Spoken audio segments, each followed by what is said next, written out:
Good morning. कल हम लोगों ने समानुपात के नियमों के बारे में पढ़ा। वो नियम थे एकांतरानुपात के नियम, व्युत्क्रमानुपात के नियम, योगानुपात के नियम, अंतरानुपात के नियम, योगांतरानुपात के नियम और के नियम। ये इतने नियमों के बारे में कल हमने पढ़ा था। आज समानुपात में विततानुपात का नियम किस तरीके से काम करता है या विततानुपात और के नियम क्या होता है, इसके बारे में पढ़ेंगे। आपको मालूम ही है और पिछली क्लासों में बताया भी जा चुका है कि जब कोई अनुपात चेन की भांति रहता है तो उसे हम विततानुपात कहते हैं, और विततानुपात में पदों की संख्या निश्चित नहीं होती है, ये 3 या 3 से अधिक होती है। अब यदि हम देखते हैं कि यदि ए बी सी विततानुपात में हो, उस परिस्थिति में क्या होता है, ए बटे बी बराबर बी बटे सी। इसको हम विततानुपात और के नियम में इसको के बराबर मान लेते हैं, और के बराबर मानने के बाद में जब हम इसमें मान ज्ञात करते हैं, प्रत्येक अंश का मान को अंतिम पदों, विततानुपात का जो अंतिम पद है वह अंतिम पद है सी, तो उस सी और के पदों में उस अंतिम अनुपात का मानों को ज्ञात करते हैं। जैसे बी का मान हो गया हमारा सी के।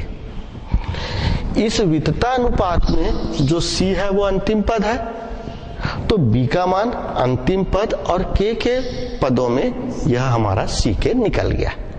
इसके बाद हम ए का मान निकालते हैं, तो ए बराबर आ जाता है, तिर्यक गुणा करेंगे तो बी के, और चूंकि हम बी का मान सी के निकाले हैं तो इस बी के जगह सी के रख देते हैं, इस बी के जगह सी के रख दिए और ये के पहले का दोनों मिला करके ये हो गया सी के का वर्ग। इस तरीके से हम ये देखते हैं कि अनुपात के जो पद है,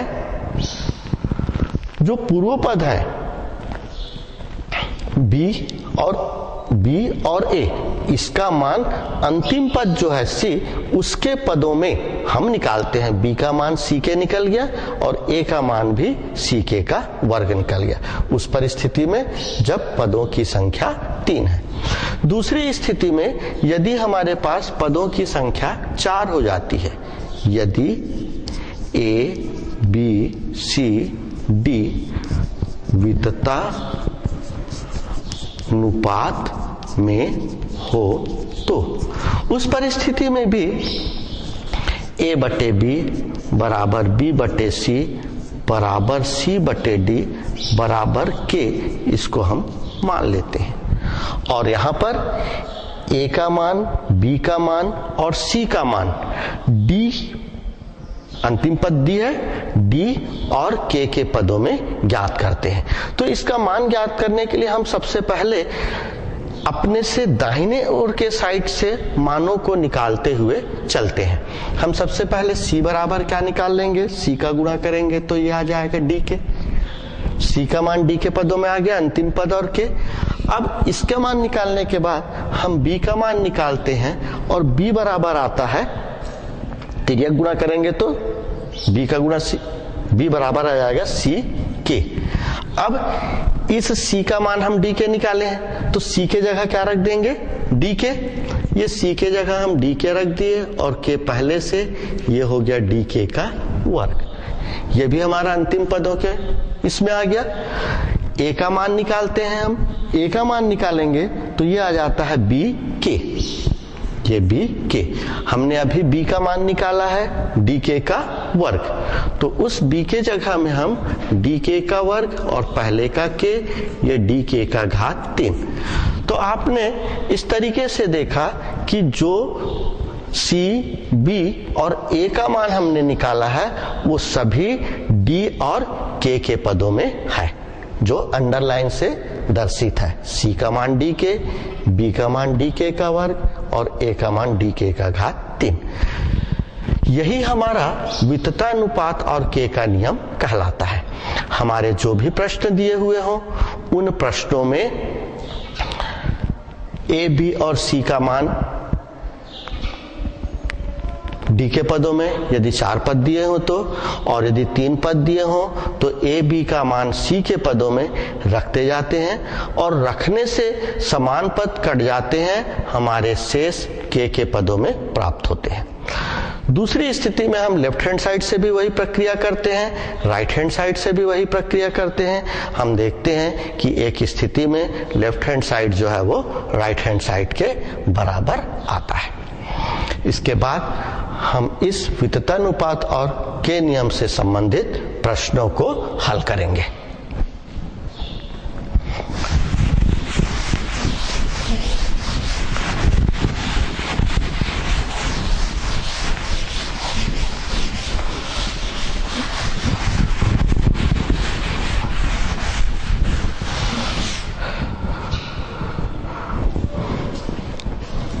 प्रश्नावली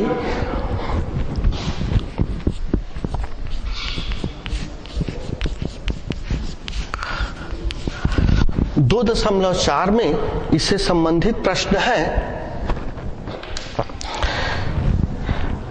इससे पहले में 4 प्रश्न दिए हुए हैं। उस प्रश्न में से हम एक प्रश्न लेते हैं कि यदि ए, बी, सी वितता अनुपात में हो तो सिद्ध कीजिए कि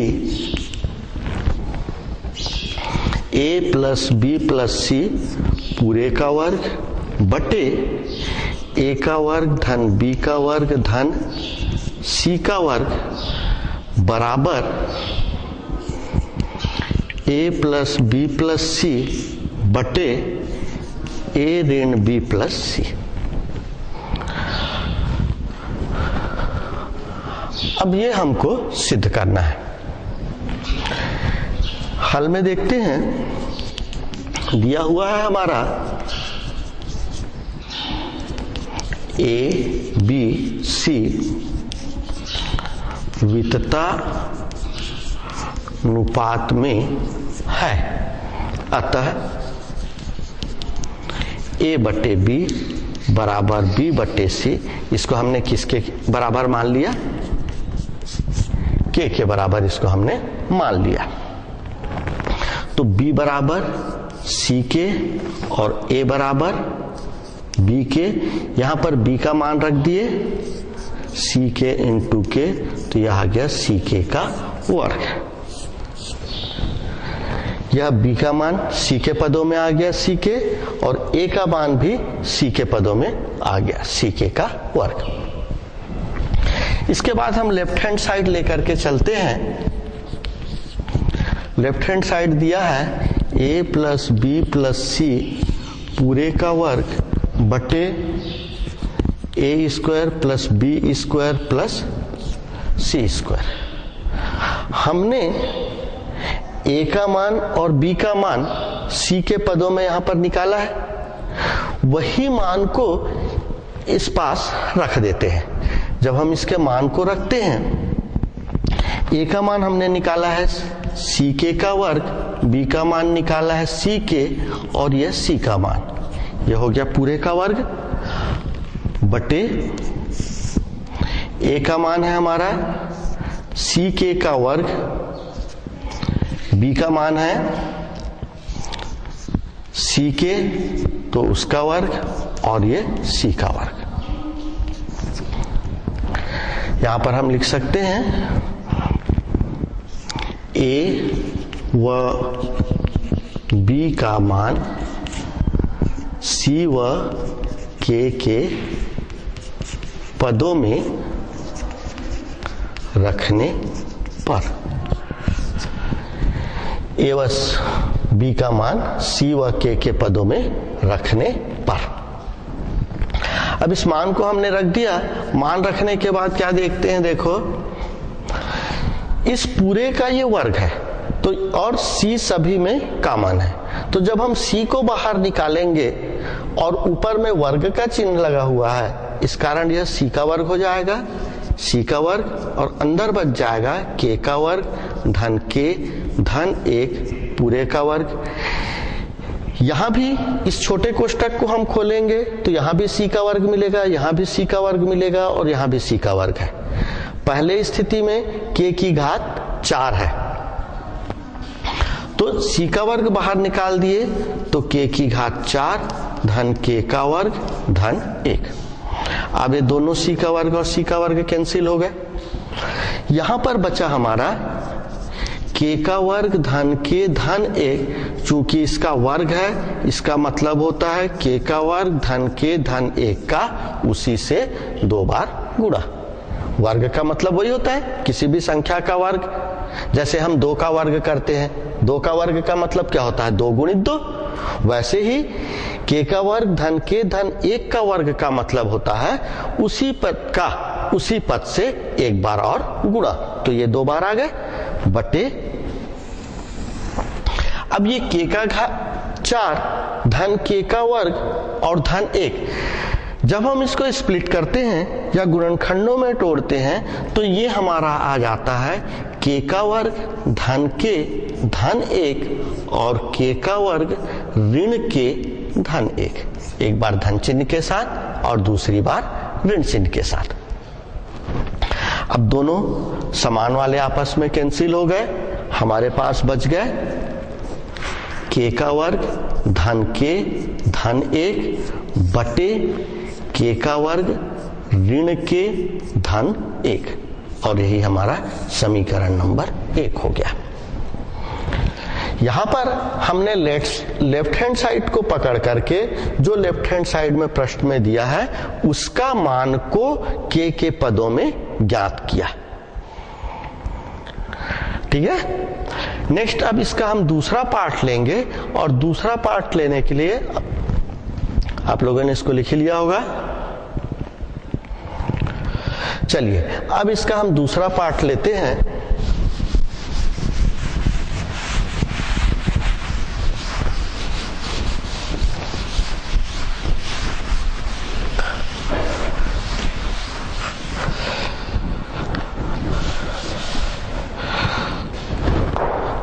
दूसरा पार्ट है हमारा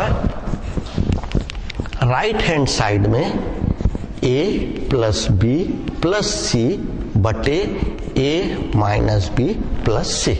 दूसरे पार्ट का हमने इसको मिटाया नहीं था ताकि आपको पता चल जाए कि पहले जो लिखा गया था उसी को लिखा गया है, कुछ दूसरा परिवर्तित नहीं किया गया है।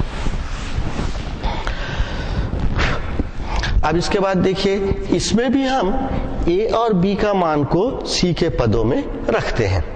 जब c के पदों में रखेंगे तो a का मान है हमारा c k का वर्ग, b का मान है c k और ये c।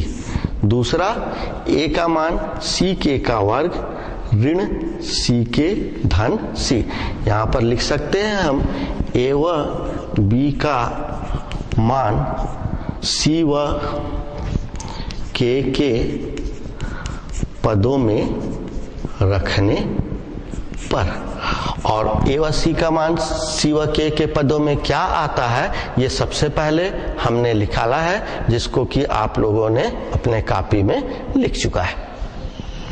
अब प्रत्येक से हम c को उभयनिष्ठ निकाल लिए तो ये बच गया k का वर्ग धन k धन 1, और नीचे से c निकल गया तो k का वर्ग ऋण k धन 1। अंश और हर दोनों में c है तो दोनों आपस में कट गए, ये दोनों आपस में कट गए और हमारे पास बचे k का वर्ग धन k धन 1 बटे k का वर्ग ऋण k धन 1, और ये समीकरण नंबर 2 हो गया। अब आप इसके बाद देखोगे समीकरण 1 में भी k का वर्ग धन k धन 1 बटे k का वर्ग ऋण k धन 1 आ रहा है, और समीकरण 2 में भी k का वर्ग धन k धन 1 बटे के का वर्ग ऋण के धन 1 आ रहा है। समीकरण 1 हमको लेफ्ट हैंड साइड से मिला है और समीकरण 2 हमको राइट हैंड साइड से मिला है। इस तरीके से इसके बाद हम लिखते हैं समीकरण 1 व 2 की तुलना करने पर। अब जब हम तुलना करने पर लिखते हैं तो आप लोगों से गलतियां क्या हो जाती है कि इसको लिखने के पश्चात आप लोग जो बराबर बराबर दिख रहा है उसी को लिख देते हैं। ये तो हमको ऑलरेडी दोनों का दाहिना पक्ष तो बराबर दिखाई दे रहा है। के का वर्ग धन के धन 1 ऊपर में, वहां पे भी के का वर्ग धन के धन 1 ऊपर में है। यहां नीचे में के का वर्ग ऋण के धन 1 है तो यहां पर भी नीचे में के का वर्ग ऋण के धन 1 है। तो जो बराबर दिखाई दे रहा है हमको उसको नहीं लिखना है, वो तो दिख ही रहा है।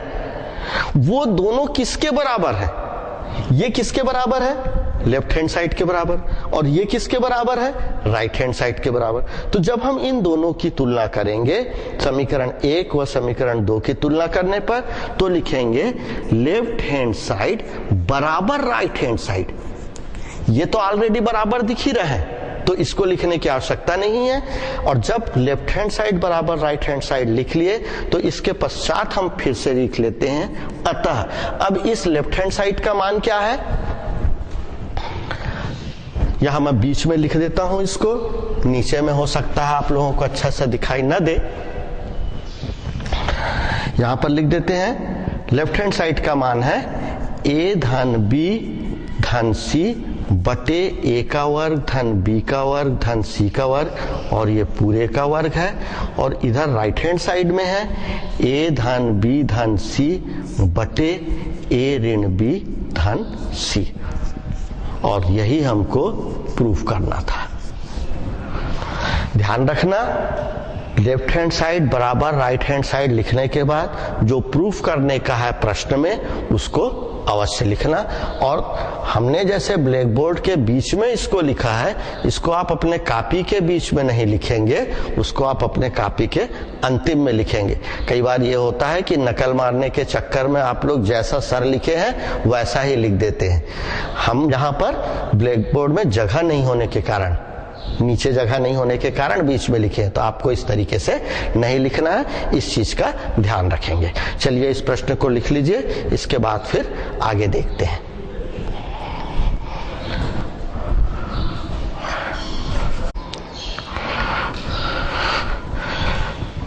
चलिए आप लोगों ने इस प्रश्न को लिख लिया। चलिए इस प्रश्न के बाद इसी प्रश्नावली का 4 पदों वाला एक आध प्रश्न देखते हैं।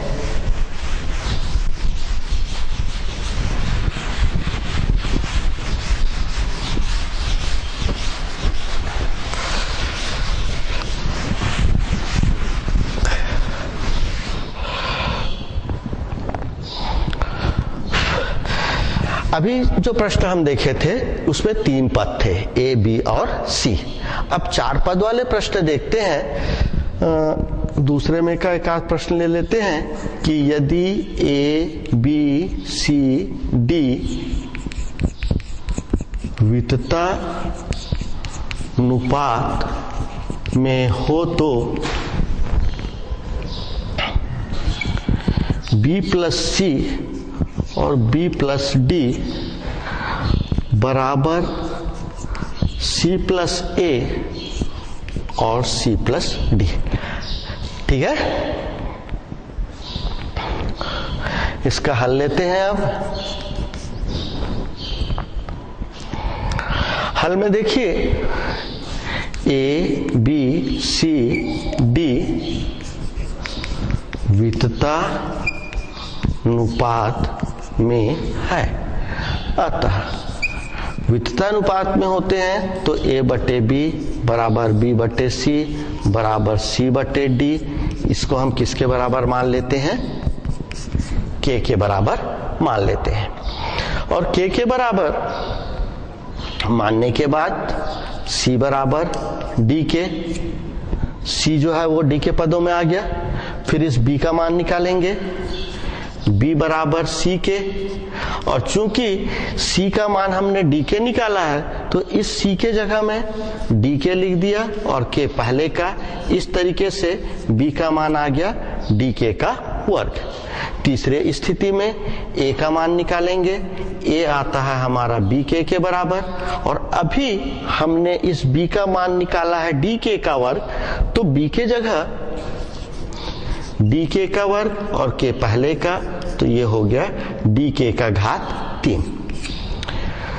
इस तरीके से आपने देखा कि ए बी सी इसका मान हमको डी और के पदों में, प्रत्येक में डी और के पदों में मिल गया। यह मिल जाने के पश्चात फिर हम लेफ्ट हैंड साइड लेकर के चलते हैं। लेफ्ट हैंड साइड बराबर दिया हुआ है b प्लस सी और b प्लस डी। इसमें मान रख देते हैं। b का मान है डी के का वर्ग और c का मान है डी के। ठीक उसी तरीके से b का मान है डी के का वर्ग और d के जगह d।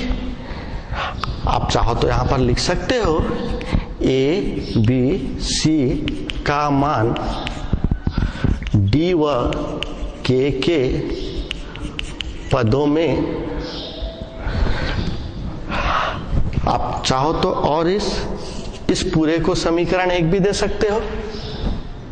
जो ABC का मान निकाले उस पूरे को समीकरण 1 दे दिए और ABC का मान d व के पदों में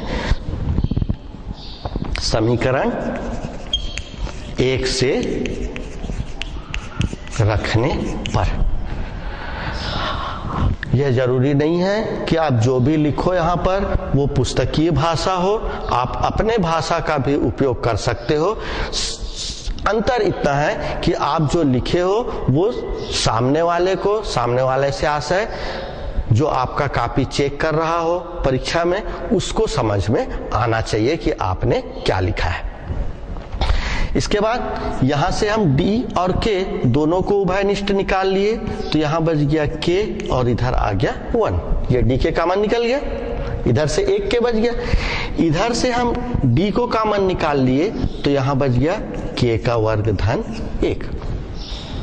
दोनों स्थिति में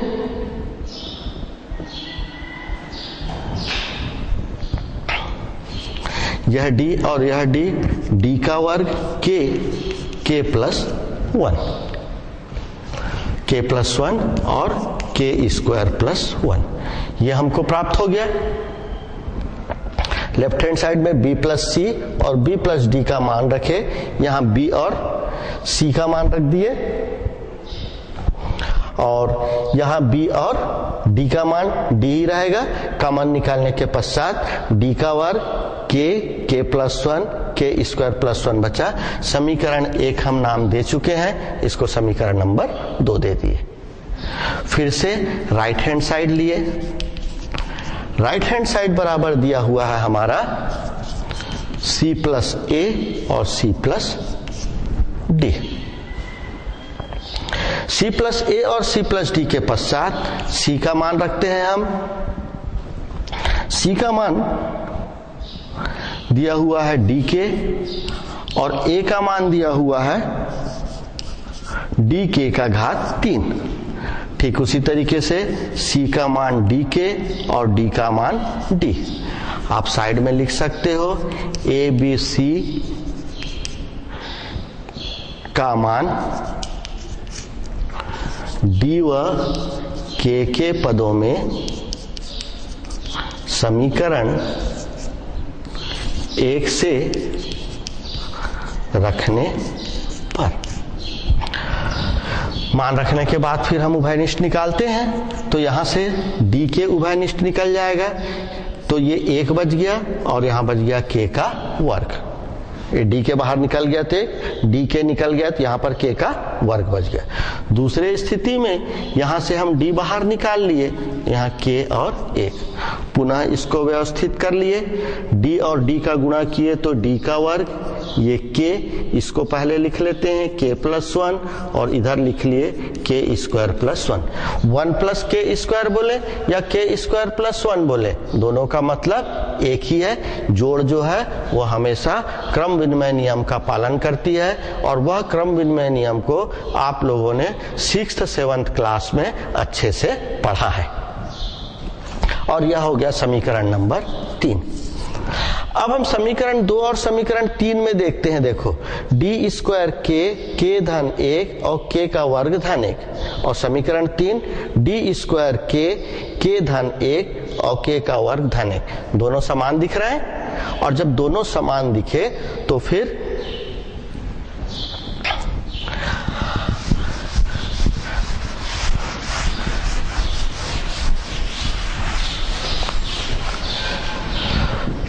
उसके पश्चात हम लिखते हैं समीकरण 2 व 3 की तुलना करने पर। और इससे पहले वाले प्रश्न में ही जैसे हमने बताया था कि जो बराबर दिख रहा है वह हमको नहीं लिखना है। तो ये दोनों चीज बराबर दिख रहा है, ये दोनों आपस में बराबर दिख रहा है, इसको नहीं लिख करके हम क्या तुलना करने पर लिखते हैं लेफ्ट हैंड साइड बराबर राइट हैंड साइड। अतः अब प्रश्न में लेफ्ट हैंड साइड में क्या दिया हुआ है, b प्लस सी और b प्लस डी बराबर c प्लस a और c प्लस डी, और यही हमको प्रूफ करना था। ठीक है, चलिए इसको लिखिए।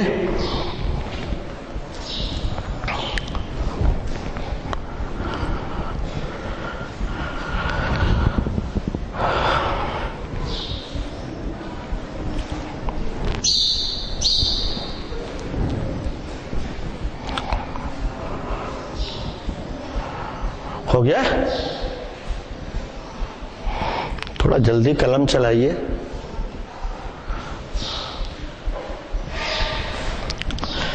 चलिए ये वाला पार्ट पहले का था, इसको पहले मिटा देते हैं।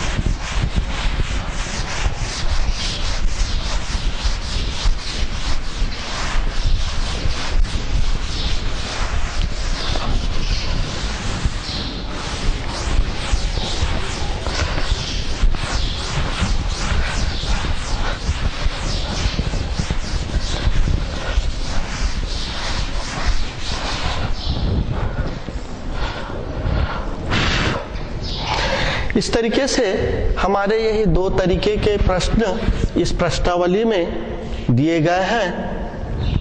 प्रश्नावली 2.4 में विततानुपात के एक बार 3 पद वाले और दूसरे 4 पद वाले। इसके बाद आता है हमारा विविध प्रश्नावली।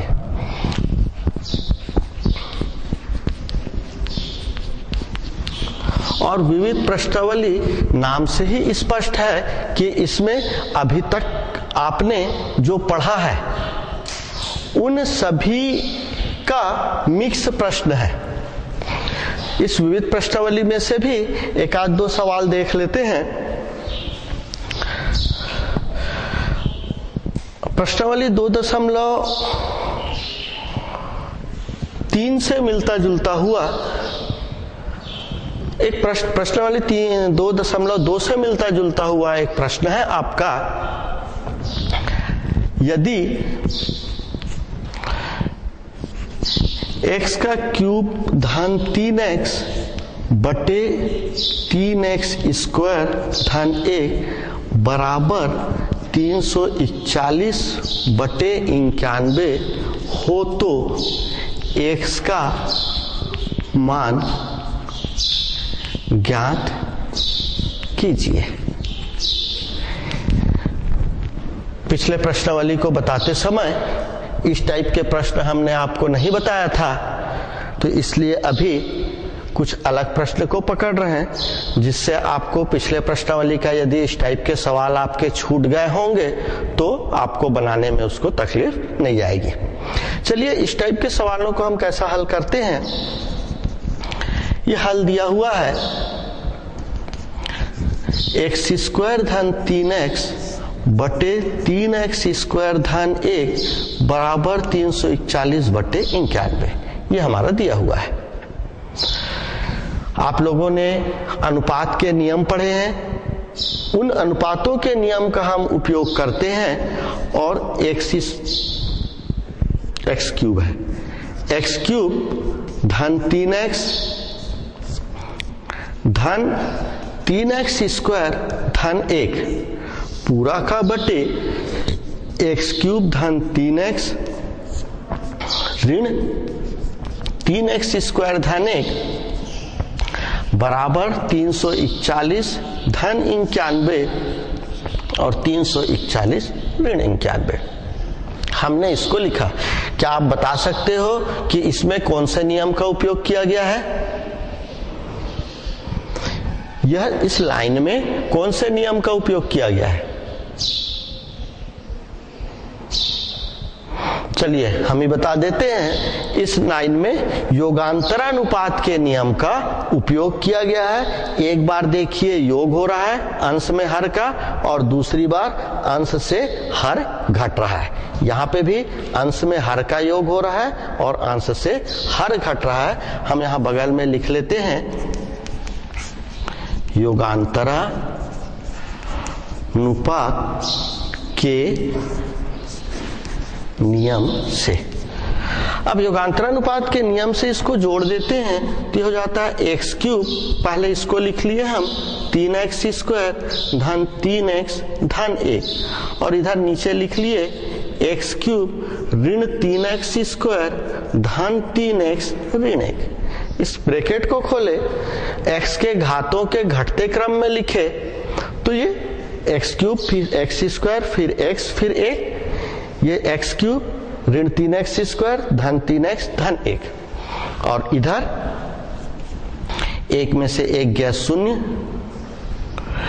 यहां से एक उधार लेंगे, 14 में से 9 जाएगा 5, यहां 2 बच गया, और नीचे एक में से एक गया, सॉरी यहां पर छोटी सी गलती हो गई है, यहां पर हमको इसको जोड़ना है। हमने घटा दिया था, 1 और 1 2, 9 और 4 13 का 3 बचा 1, 3 और 1 4, और यहां घटा देते हैं तो 1 में से 1 गया 0, 14 में से 9 गया 5 और ये 2। अब ये 432 बटे 250 बचा, जिसके इकाई में सम संख्या है तो वो सम संख्याओं से कट जाएंगे। हम इसको 2 से काट देते हैं तो 2 एकम 2, 2 दूनी 4 और 2 पंचे 10। ठीक इसी तरीके से 2 दूनी 4, 2 एकम 2, यहां से 1 बच गया तो 2 छक्के 12, ये कट गया। अब हम क्या देखते हैं, देखो यह जो एक्स क्यूब धन 3x स्क्वायर धन 3x धन 1, ये बीजगणित का एक सूत्र है जिसको आपने 8वीं कक्षा में पढ़ा है। उस सूत्र की सहायता से हम उसको लिख सकते हैं x धन 1 पूरे का घात 3 बटे x ऋण 1 पूरे का घात 3 और 216 6 पूरे का घात 3 और 125 5 पूरे का घात 3 होता है। आप गुणा करके देख सकते हो, 5 गुणित 5 गुणित 5, 5 पंचे 25 पंचे 125, वैसे ही 6 गुणित 6 36, और 36 का जब हम 6 से गुणा करते हैं तो 216 प्राप्त होता है। और यह सूत्र है हमारा बीजगणित का। आपके जानकारी के लिए हम साइड में लिख देते हैं a धन b पूरे का घात 3 बराबर a का घात 3 धन 3a स्क्वायर b धन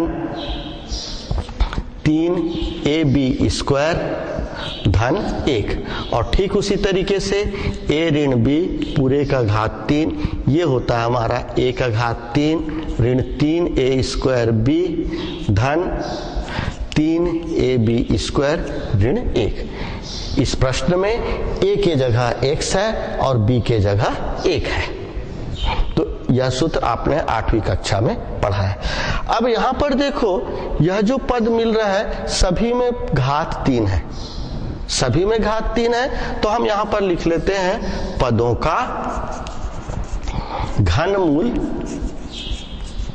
पदों का घनमूल लेने पर।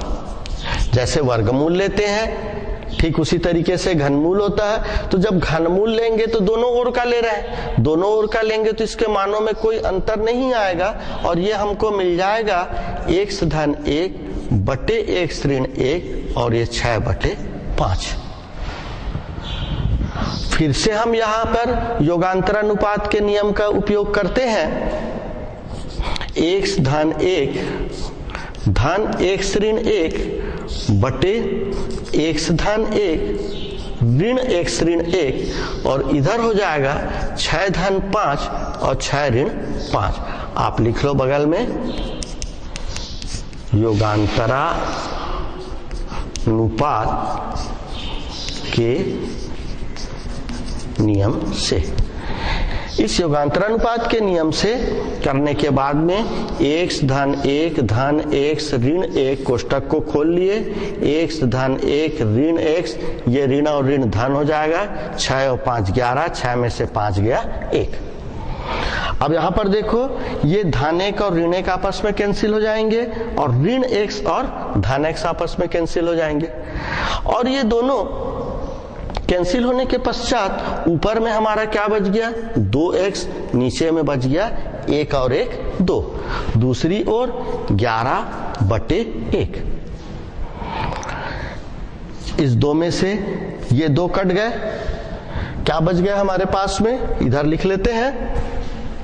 ये बच गया x बटे 1 बराबर 11 बटे 1 या x का मान 11 और यही हमारा आंसर होगा।